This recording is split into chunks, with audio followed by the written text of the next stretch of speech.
মানিকগঞ্জে দিন দিন বাড়ছে ভুট্টার চাষ। উপজেলাগুলোর বিস্তীর্ণ মাঠ জুড়ে ব্যাপক হারে ভুট্টার চাষাবাদ হয়েছে। এই ভুট্টা এখন জেলায় সবচেয়ে বেশি আবাদকৃত অর্থকরী ফসল। জেলার ৭ উপজেলাতেই হচ্ছে ভুট্টার চাষ। সহজ চাষ, কম সেচ এবং বাজারে প্রচুর চাহিদাই ভুট্টা চাষের জনপ্রিয়তার প্রধান কারণ। সহকর্মী মোহাম্মদ আশরাফুল ইসলামের পাঠানো তথ্য ও চিত্রে বিস্তারিত। মানিকগঞ্জে পর্যায়ক্রমে বেড়েই চলছে ভুট্টার চাষ। বিস্তীর্ণ মাঠ জুড়ে আবাদ হয়েছে ভুট্টা, যা লক্ষ্যমাত্রার চেয়েও বেশি।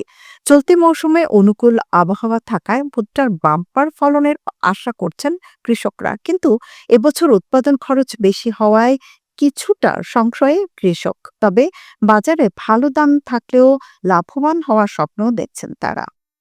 ভুট্টা তো বুনি এলো কয়েক বছর ধরেই, তবে ভুট্টায় গতবার পয়সা পাইছি, এবার পয়সা কিরকম দাম যাইব তা তো বলা যায় না। আর এবার হইলো সারের দামও বেশি, খেতে পানিও দেওয়া লাগে বেশি, এবার হইলো খরচাটা বেশি। ১৫০০ টাকা করে মন বেচা যায়, তাইলে সে একটু পড়তা পড়বো।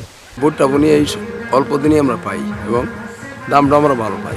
বেশি বেশি সার দিয়ে এনে জানা কিন্তু অল্প সারে বুঝতে হয়, সার কিনে পাই না আমরা। ১২ বিঘা জমি চাষ করছি। হ্যাঁ, এই জমি ভুট্টা একটু লাভটা বেশি, এর জন্য আমরা ভুট্টাটা চাষ করি।